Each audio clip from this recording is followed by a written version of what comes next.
There are sailboats rotting in marinas right now that were once someone's ultimate dream. Beautiful vessels, 40 feet of pure sailing perfection, equipped with everything you could imagine, sitting in premium slips with stunning water views. These aren't old neglected boats, owned by people who lost interest decades ago. These are recent purchases. Modern sailboats, some less than 5 years old, slowly deteriorating while their owners watch helplessly from a distance. The sails are furled and haven't been unfurled in months. The brightwork is fading, the canvas is getting moldy, systems are failing from disuse, and the owners, they're not coming back. Not because they don't care, not because they fell out of love with sailing, but because of something far more terrifying, something that's affecting thousands of boat owners right now, something that could happen to anyone who owns a boat or dreams of owning one. What I'm about to reveal isn't just about market conditions or economic trends. This is about a psychological trap that's ensnaring boat owners everywhere, turning their dreams into nightmares, transforming vessels of freedom into anchors of despair. And the truly terrifying part is how invisible this trap is until you're already caught in it. By the time most owners realize what's happening, it's already too late. The damage is done. The boat is rotting, and there's no clear path back to joy, or even to a clean exit. I'm going to show you exactly what this trap is, how it works, why it's affecting so many people simultaneously, and most importantly, how to recognize if you're already in it or heading toward it. Because this isn't just about other people's problems. If you own a boat, any boat, or if you're thinking about buying one, you need to understand this phenomenon. It's the difference between boat ownership being the best decision you ever made or the worst. And right now, for far too many people, it's becoming the worst. The sailboats rotting in marinas, they're not isolated incidents. They're symptoms of something systemic, something that's broken in the relationship between people and boats. And unless you understand what that something is, you're at risk of becoming another statistic, another beautiful sailboat slowly falling apart while its owner stands paralyzed, unable to use it and unable to let it go. Stay with me, because what's coming isn't obvious. It's not what you think. It's deeper, more insidious, and more widespread than anyone in the marine industry wants to admit. This is the terrifying truth about why dream sailboats are rotting in marinas. And once you see it, you'll never look at boat ownership the same way again. Let me take you to a marina I visited recently. Mid-afternoon on a beautiful sailing day, perfect wind, clear skies, the kind of day every sailor dreams about. The marina had maybe 60 sailboats. I walked the docks counting how many were actually being used, how many had people aboard preparing to sail or returning from sailing or even just spending time on their boats. Four boats out of 60 showed any sign of activity. The rest sat silent and still.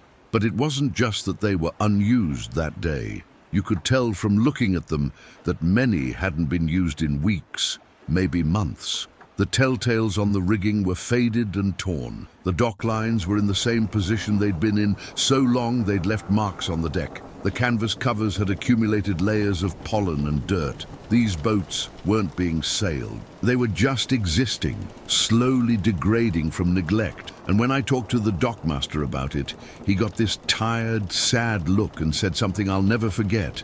He said most of those boats will never sail again, not because they can't, but because their owners have entered what he called the death spiral of boat ownership. They're trapped in a psychological state where the boat has become such a source of stress and guilt that they can't bring themselves to use it, but they also can't bring themselves to sell it. So it just sits there rotting while the owner pays the bills and avoids thinking about it as much as possible. The death spiral, that's what this is. That's the terrifying reason why dream sailboats are rotting. Not financial collapse, though that's often part of it. Not lack of time, though that's a factor. Not physical inability, though that happens too. The The real reason is a psychological trap that starts small and tightens progressively until boat ownership becomes a source of pure anxiety and the boat itself becomes something the owner can't face. Let me explain how this spiral begins, because understanding the mechanism is crucial. It starts with expectation versus reality. Someone buys a sailboat with a clear vision. They're going to sail every weekend. They're going to take extended cruises. They're going to learn celestial navigation and sail to distant islands. The boat is going to be their escape, their adventure, their connection to nature and freedom. The first few months, they're energized. They're at the boat constantly. They're learning systems, doing projects, maybe getting out sailing when conditions are perfect and they have time. It's exciting. It's new, it's everything they hoped for. But then life happens. Work gets demanding, family obligations pile up. The weather isn't perfect, they're tired, they skip a weekend, then another. Then it's been a month since they've been to the boat, and now there's guilt. They're paying significant money every month for something they're not using. That guilt gnaws at them, so they promise themselves they'll go this weekend, they'll get back into it, they'll recommit to the dream. But when the weekend comes, the thought of going to the boat triggers anxiety instead of excitement, because now there's maintenance that's been deferred. There are projects they started and didn't finish. There's gear that needs organizing.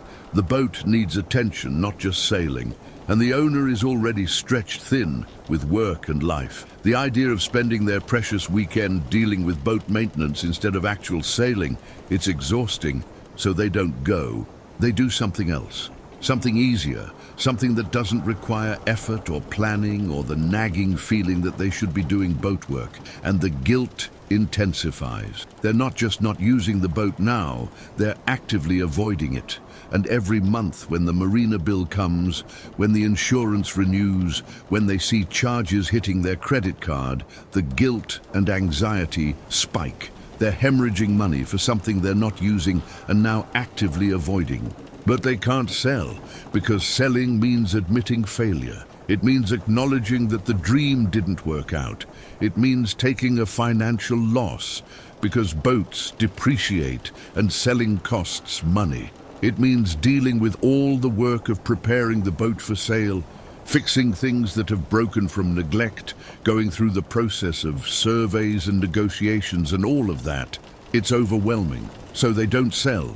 They just keep paying, keep avoiding, keep feeling guilty and anxious. And the boat sits unused, slowly deteriorating from neglect. This is the death spiral, and here's what makes it terrifying. Once you're in it, every force pushes you deeper. The longer you avoid the boat, the more maintenance it needs when you finally go back. The more maintenance it needs, the less appealing it is to visit. The less you visit, the more guilt you feel. The more guilt you feel, the more anxiety you have about the boat. The more anxiety you have, the more you avoid it. Round and round it goes, each turn of the spiral making the situation worse. And the boat, your dream boat, it sits there rotting. Not dramatically, not all at once, but slowly and steadily. Systems fail from disuse. Batteries die. Fuel goes bad. Hoses dry rot. Canvas gets moldy. Brightwork oxidizes. Every month of neglect creates more problems that need fixing, and every problem that develops adds to the owner's anxiety and paralysis. What was supposed to be freedom becomes a trap. What was supposed to be joy becomes dread. And the owner becomes a prisoner of their own psychological response to a situation they created but don't know how to escape. Now let me tell you why this is happening to so many people simultaneously right now. Because the death spiral has always existed.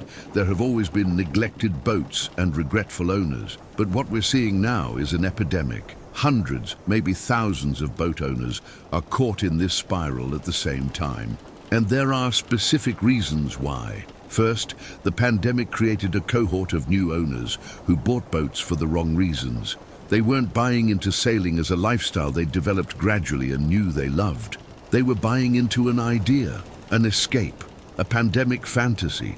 The reality of boat ownership, the work, the commitment, the learning curve, it wasn't what they signed up for. So they hit the reality phase of the death spiral faster and harder than typical new owners. They went from excited new owners to avoidant, stressed owners in record time. Second, the financial pressure is unprecedented. These owners bought at peak prices during the boom. They're watching their boats lose value precipitously. They're underwater on loans. They're paying higher marina fees, higher insurance, higher maintenance costs. The financial stress compounds the psychological stress. They can't just walk away because they owe more than the boat is worth. They're trapped financially and psychologically. The combination is devastating. Third, the isolation factor. During the pandemic, people were isolated. Buying a boat felt like joining a community, connecting with other sailors, being part of something. But now, many of these new owners show up at marinas and realize they don't really fit in. The established sailing community can be cliquish. New owners feel like outsiders. They don't have the social connection they hoped for. So going to the boat doesn't provide the community benefit that might offset some of the stress. It's just another isolated activity in their already isolated lives. This accelerates the avoidance behavior because there's no social pull bringing them back to the marina. Fourth, skill and confidence issues. Many pandemic buyers bought boats that were too large or too complex for their skill level. They imagined they'd learn as they went. But sailing has a real learning curve, and learning while also dealing with all the other stresses of boat ownership is overwhelming. They don't feel confident taking the boat out.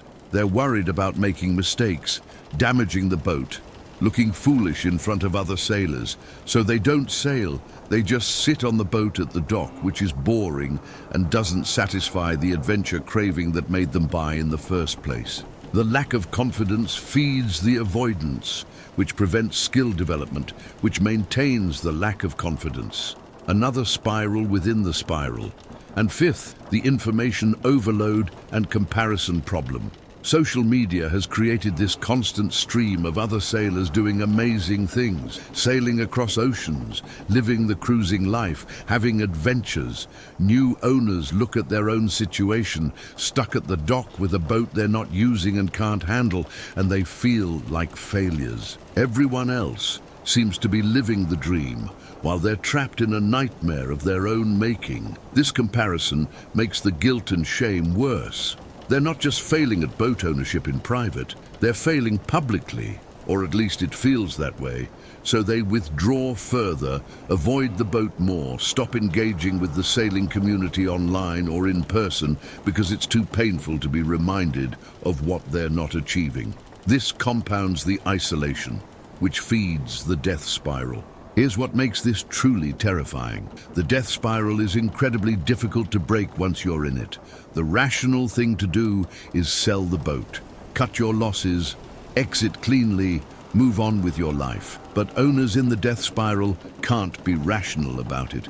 The boat has become entangled with their identity, their self-worth, their dreams. Selling feels like admitting defeat, like publicly acknowledging that they failed, that they weren't good enough to be sailors, that they made a massive financial mistake. The psychological resistance to selling is enormous, even though selling is clearly the right move. So they stay stuck, paying bills for a boat they don't use, feeling guilty and anxious every time they think about it, avoiding the marina because facing the boat is too stressful. And the boat continues rotting because nobody's taking care of it. This can go on for years. I've talked to owners who've been in this spiral for 3 or 4 years, paying tens of thousands of dollars annually for boats they literally haven't sailed once in over a year. When you ask them why they don't sell, they can't really articulate it. They know they should, but they can't pull the trigger. The psychological barriers are too strong. And here's an even darker aspect of this. The marine industry knows this is happening, and they're not helping. Dealers, brokers, marina operators, they all see the boats sitting unused. They see owners trapped in the death spiral, but there's no incentive for them to intervene. The marina wants the slip fees to keep coming. The broker would rather have you hold the boat than dump it on an already flooded market. The industry benefits from owners staying stuck as long as possible, continuing to pay fees and costs even though they're not actually using their boats. There's no support system for owners in the death spiral. No one's checking in, asking if they're okay, if they need help, if there's a way to help them either re-engage with their boat or exit gracefully.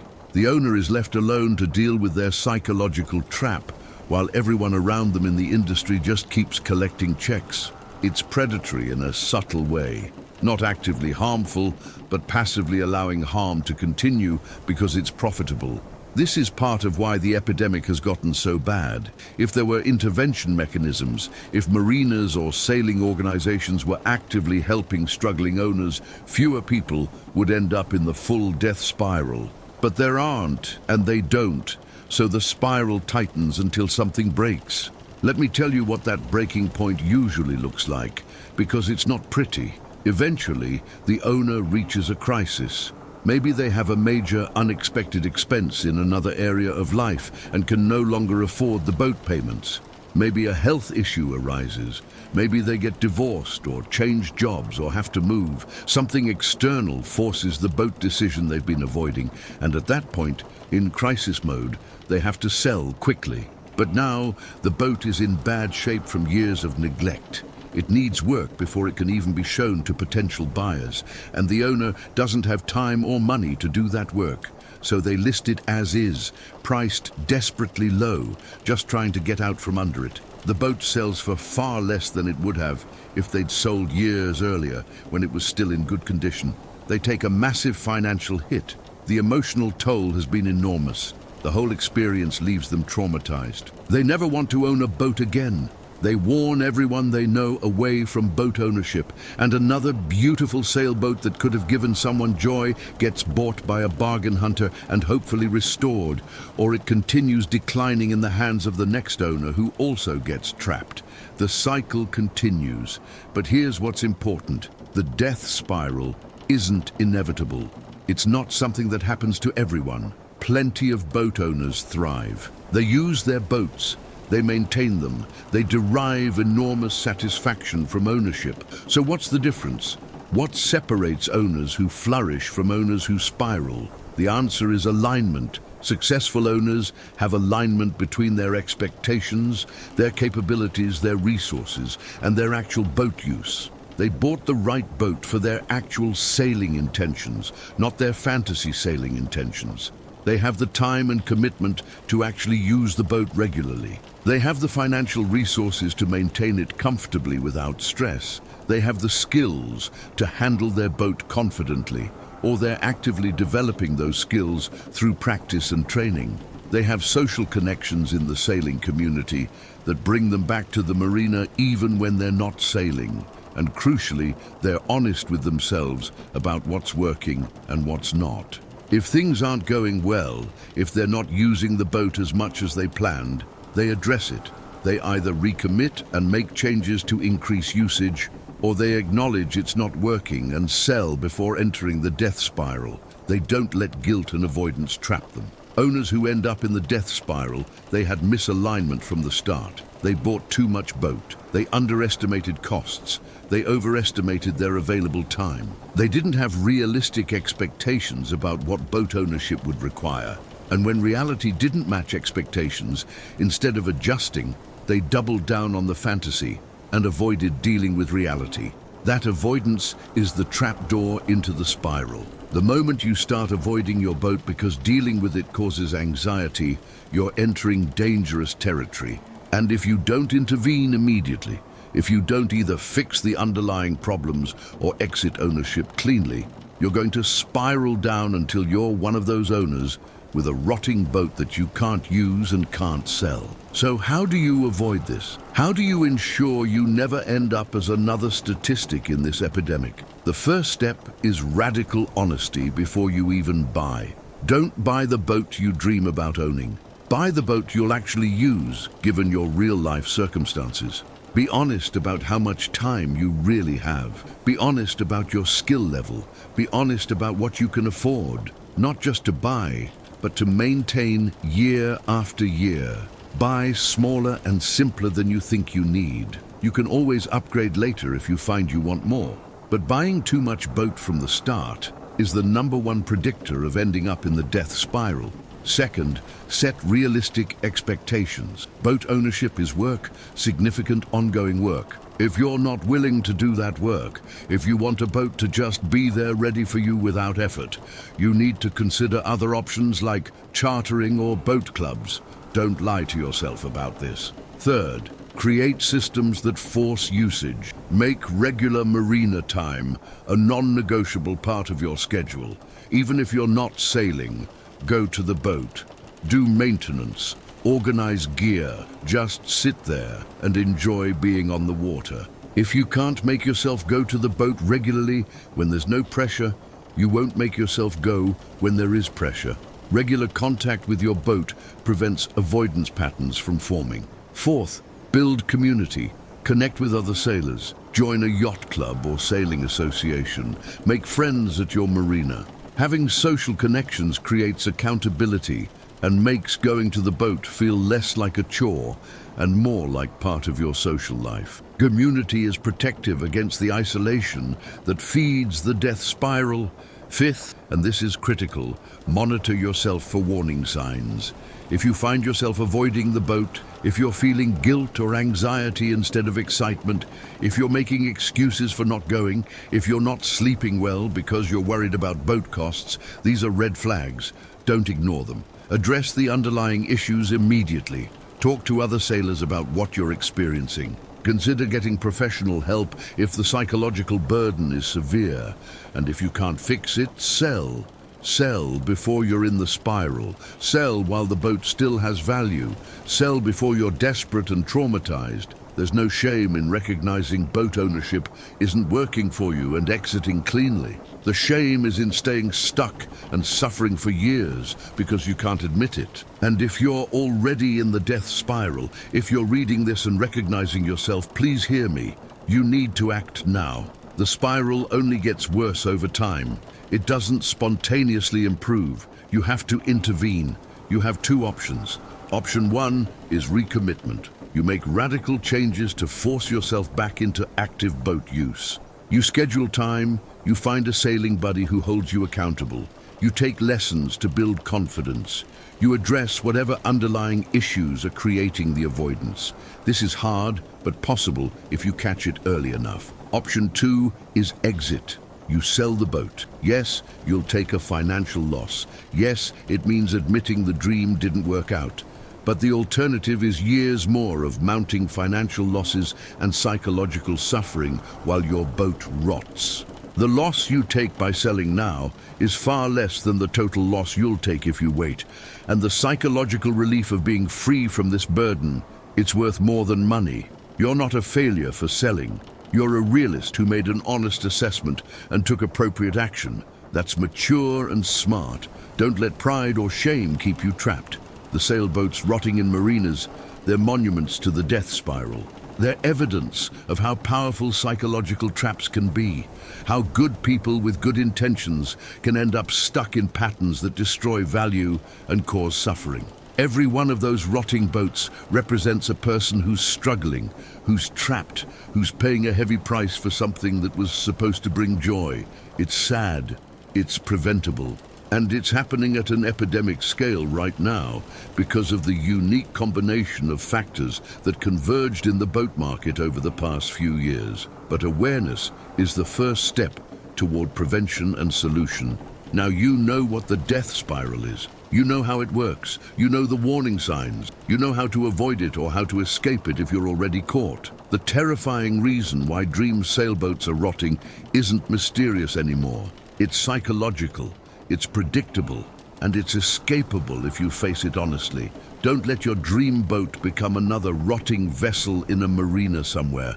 Be smarter, be honest, be willing to adjust or exit. Your mental health and your financial health are more important than maintaining an illusion that's destroying both. The boats can be saved, the owners can be freed, but only if we're willing to acknowledge the truth of what's happening and take action based on that truth. That's the real message here. Wake up, look at your situation clearly, and make the choices necessary to ensure your boat brings you joy instead of despair, because anything else is just slow-motion tragedy, and there's already too much of that happening in marinas across the country.